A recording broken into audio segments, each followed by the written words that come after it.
Hi guys, welcome. We're ready for you this week. I've got it all programmed in, ready to go. Excellent, no mistakes. We last week learned that we could take risks for God. This week we're going to learn that we can remember what God has done for us. Yeah, our God is so amazing. So before we jump into it, even though we've got the time machine all programmed ready to go, let's jump into some worship first and praise this God who's done such an awesome things for us.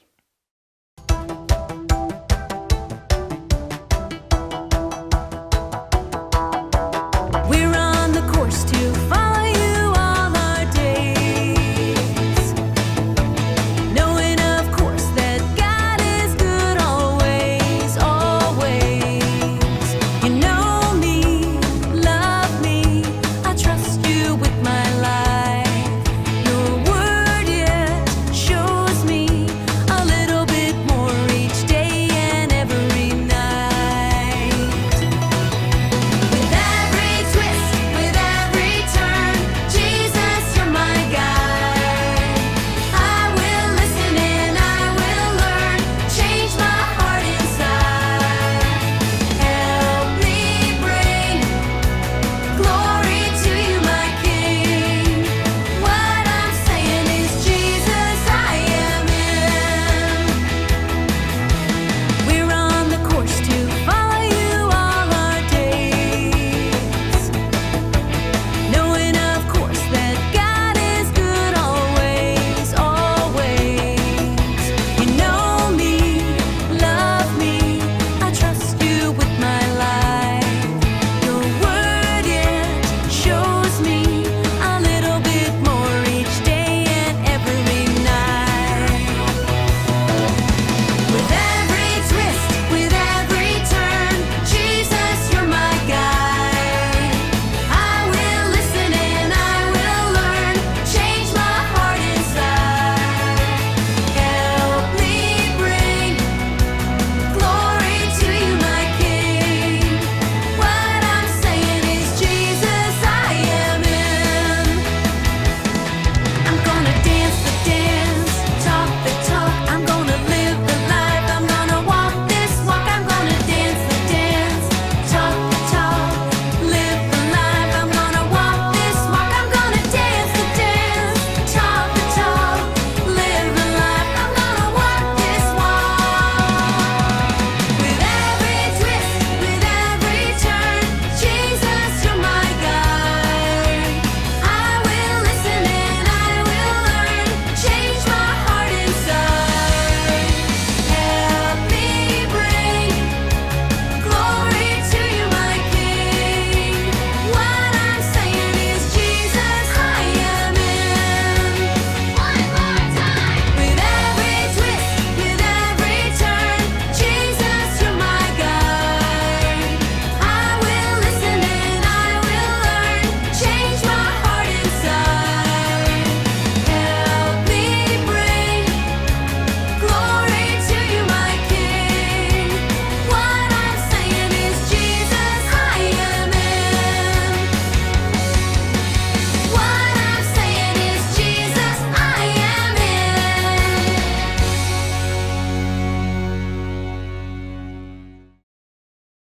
I thought you said the Jordan River. That's What what is I this? thought, What have you done? Where have you taken us? Oh, it moved to the wrong river. what? I'll just fix I it up can't now. hear you. What? It's the wrong Speak river. loud. Wrong river. Oh, Quick, wrong let's river. go. I don't know. Right back in. Whoa, right, whoa.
Yes, he died for me.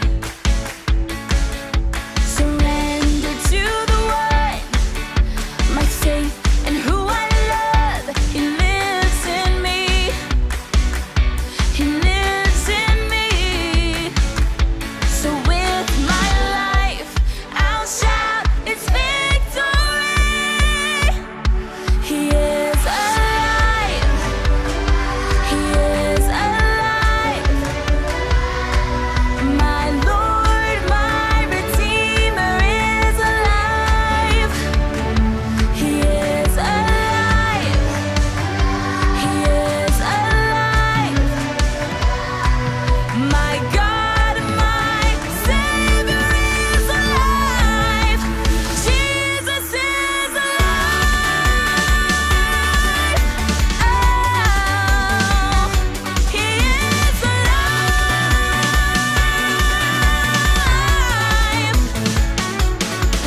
So I sing with joy, with a thankful heart, for the one who set me free.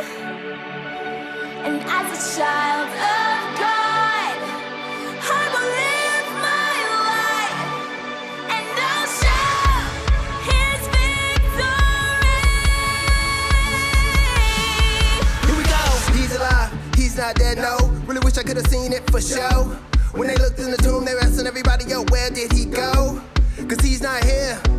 And the soldiers out there looking all spooked while they're trembling in fear, asking each other what really happened out here. J-E-S-U-S, one day, put to death, third day, rose again, power in his hand with a master plan. He already knew before the world begins, and he wants you to know he's coming again. So go run and tell your family, friends, Jesus is alive, yo, sing it again.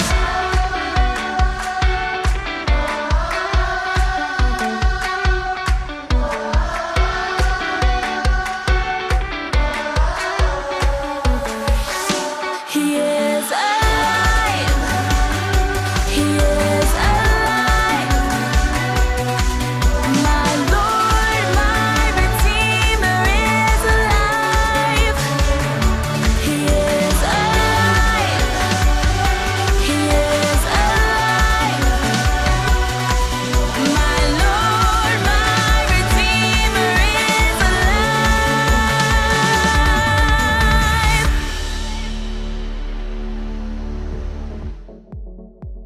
That looks an awful lot better, much more like the Jordan. But you know what? It doesn't look like a great place to swim. No, I mean, there's like 1 million Israelites over there. How are they going to get all their stuff across? They've got that tabernacle to pack up and drag across there. They've got the Ark of the Covenant. They've got their Not to mention kids. the donkeys and their sheep and their I don't know how they're everything getting else, across their there. wood. I don't know how they're crossing that either. Wow. Let's have a look at today's Bible passage and see if it gives us some insight. All right, so it's in Joshua this week again, Joshua chapter 3, and we're going to start from verse 10. Now, it's a bit of a long passage this week, so take your time during the week, read through it. It's a great story, but what we're going to do is just going to skim through it a little bit and pick up what's going to happen, how they're going to get across this thing. But before we read it, just take a look at how flooded that river is. There's no bridges around here anywhere, and that looks very, very scary. Even I think if you step foot into that river, you'd run the risk of being swept away. It doesn't look like a safe place, and I certainly wouldn't want my kids playing beside the bank of that river. No, I mean, probably some of the men or something could get across there, or some of the stronger women, but I Maybe. don't think all the kids and the old people and stuff are getting across It's really there. risky. So let's have a look. We'll pick up in verse 9 of Joshua chapter 3. And Joshua said to the sons of Israel, "Come here, hear the words of the Lord your God. By this you shall know that the living God is among you, and that he will assuredly dispossess from before you the Canaanite, the Hittite, the Hivite, the Vegemite, the Perizzite, Virgin, not the Vegemite. the Girgashite, and the Amorite, and the Jebusite. Behold, the ark of the covenant of the Lord of all the earth is going to cross ahead of you into the Jordan." Now that's a big, heavy wooden box covered with gold. Takes several guys to think, that's not going to float. I don't think they're sitting on the ark and getting across there. No, this is going to be interesting. Yeah. Now he tells them that they need to get 12 guys again, one from each of the tribes of Israel. And he tells them that in verse 13 it says, Now when the soles of the feet of the priests who carry the ark of the Lord, when they set foot into the Jordan here, then the Lord of all of the earth is going to cut off the waters of the Jordan, and the waters which are flowing down here are going to stand upriver in one big heap.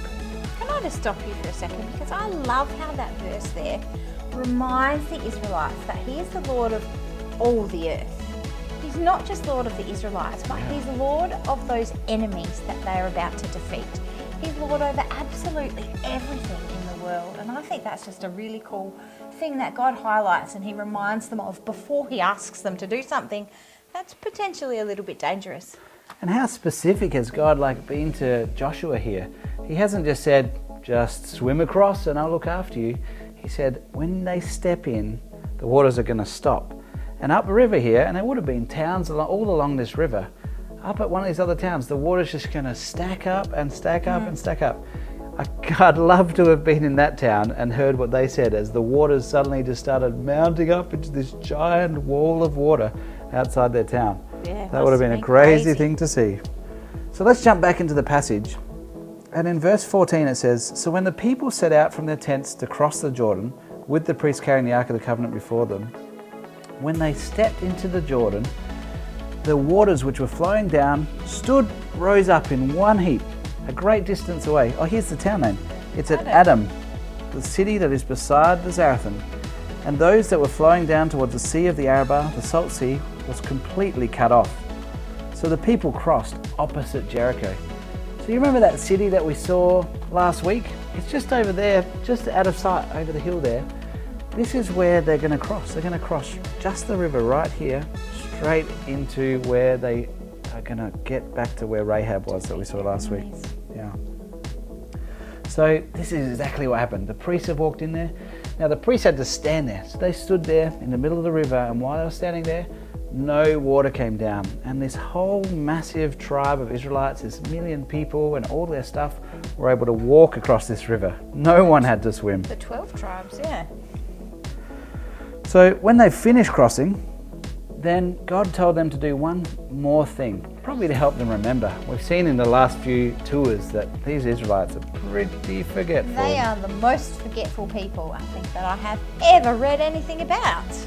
So those 12 guys that Joshua had asked for from each of the 12 tribes, each of them was to find a nice big rock from the middle of the river after it was dried up, carry it out, and then they're going to build a special monument, an altar with these 12 stones, one for each tribe, so they could remember how God had again miraculously brought them through this unpassable obstacle. You know, I think the interesting point here is that God asks every single tribe to remember. There are 12 tribes in Israel, and each of those tribes had to take one stone, and that was their contribution to this memorial or remembrance about what God had done for them. And I think that's really interesting because God does things in all of our lives. He does things for you, He does things for me. I mean, He gives us beautiful sky to look at. He gives us, great friends. He gives us families that love us. He gives us so many things, and there are so many things that we can be thankful for. And I think that each of us is responsible for remembering. It's not just something that our parents do, but it's something that each tribe and each family has to take ownership over. And I think that you and I can both think of ways that we can personally be thankful to God. So should they go this week and get 12 stones from somewhere? How should they do this? Well, I don't really think that God's necessarily asking them to bring 12 stones, but you know what? Maybe God is asking you to bring 12 stones. Maybe if you brought a bowl and put 12 rocks in it on your living room table or your dining room table, then that could be a reminder to think about God and the things He's done for you and the things that you could be thankful for. What about if they take their passports that they've been stamping, that they've been putting all these places we've gone to? What if they write in there some of the things that they can be thankful for? So when they're looking back over that, they can remember some of the ways that God has looked after them, especially during this crazy year with all these lockdowns and all this extra time at home, and all the restrictions that maybe you didn't go where your family had planned to for this last school holidays that's just finished. So what are some of the things though? Have a really good think. How has God really blessed you? What has God done for you that you should remember? Yeah. Maybe write 12 things out and stick them around your house. Stick them on your bathroom mirror, stick them on your bedroom door, stick them on the fridge. And these things can be our daily reminder about what God has done. And not only what God has done in the past, but they can be a reminder for us to look for things that God is doing for us today. Maybe we're having a bad or grumpy day. But if we look out the window and we see the beautiful sky and we see those green spring leaves, they can be something that God has done for us today that we can be thankful for, and that thankfulness can change our attitude for the day and going forward. Yeah. Well, so maybe write a few things now. Maybe every day this week try and come up with one more thing you can add to your list. Things that you're thankful to God for. And you know why God had them make that memorial? That memorial was made so that they could tell others why they were thankful. And I think that's maybe one thing we miss when we read this story, is that it's okay for us to be thankful, but God wants us to tell people why we're thankful. Maybe tell our grandparents or an auntie or an uncle or even a friend from school. Even friends from school that don't know Jesus. This could be the perfect way for us to introduce them to Jesus. Yeah, I mean, that's one of the things I'm most thankful for all the time, that I know 100% sure that if I were to die or if something were to happen to me, I'm going to heaven. And I know that for sure because I've got Jesus living in my heart as the Lord of my life. And if you don't know that, then maybe this is something that you could reach out, you could talk to your parents about. You could certainly reach out to Matt or Megan or Brenda or myself, and we'd love to talk to you about this and help explain how you can know just as confidently as I do that God will be with us, God is looking after us, and we get to go to heaven to be with Him one day when we die. Yeah, well, today's story has been such a great reminder that we can remember the things that God has done for us. And I really hope that you've enjoyed this random time-traveling, teleporting, traveling tours we've been taking you on, or T for short. Yeah, really rolls off the tongue. It does. Anyway, we thank you for joining us on these adventures, and we look forward to seeing you at some point in time in the near future or maybe the past. But tune in next week. We're going to be going somewhere new with someone new to take you there. So let's see what's coming next week. Tune back in and let's have another great time now of worshiping God once more. Welcome back, guys. I can hardly believe it, but this has been an incredible day. And it's the final one for this series. I know. Whoa, the Our adventures. desert season is done. It was so good. Haven't you learned so much about the goodness of God and all that God does for us? It's just amazing. Love It it. is amazing. And I love the new way it's made me think of that time in the desert. Yeah. You know, we don't always think about it as a good thing, but oh my gosh, God did so many incredible things for His people, with His Yes. people, Yeah. while they were in the desert. So That's a right. whole new meaning for me. Yeah. I love that God provides for us in the middle of the desert. Even though like a desert, you think there's no water, there's nothing that we need. Yeah. That, you know, all the things we would want, we don't have them. A little bit like the season we've all been through. Yeah. But God's presence and His provision in that place just tells us so much about a God that loves us. It definitely does. And what an encouragement. So excited. Well, guys, that means that you've got one more last chance to fill in your passports. I have been seeing a few of these passports, and Matt, the stamps and the way that they're showing what they've been learning has been incredible. It's really great to see your creativity coming out, and to see you guys participating in what we're doing together with CHBC Kids has been awesome. High five. Woohoo! Very much so. Well, Matt, Yeah. so we know that, you know, there's been lots happening. We're into our second week of school. So also don't forget another CHBC Kids Zoom session. Tuesday night. Tuesday, 4:30 to 5:30. But Matt, there's something else exciting happening this week. Something First one for this term. What is it? Wow, this term we are doing our family games night again. And in our very first one for the term, we are running a special family games night for those families that have not had a chance to jump in and join. Everyone who's been part of family games can still jump in as well. Yeah. But we're going to put a special emphasis and a special invitation. And I'd actually like to invite you to invite some friends of yours to come and join and be part of our family games night on Thursday night. want. Definitely, because it's all well and good for us to have all the fun, but how amazing is it to be able to invite others to join with us? So it might be a friend from school or another church family friend, or maybe even a cousin or just someone to come and join in the fun. Yeah, absolutely. And the good thing about that is this is before our brand new season, which starts next week. Yes! It's called Good News. Oh, good news! And the word in the Bible for good news is gospel, and that is the good news of God for salvation. And we need to invite other people to come and join in that good news. So just as a lead into that series, we are going to run our family games night on Thursday night. We'd love to see you and your family and your friends that you invite them along. It's going to be great. Oh, it is. And it goes from 6:30 to 7:30. So even if you need to bring along your dinner and finish eating dinner with us as well, that would be such a blessing. We would love to see you all there. Brilliant. Awesome. Brilliant. Well, we once again hope that you guys have been able to learn so much about our incredible God and how He calls us, He equips us, and how this whole thing has really given us an opportunity to remember again and again and again the incredible things that God has done for us and that even God does still today. And we hope that you guys remember that as you go out into your next week. We can't wait to see you soon, especially at Family Games on Thursday night. See you guys. See you guys.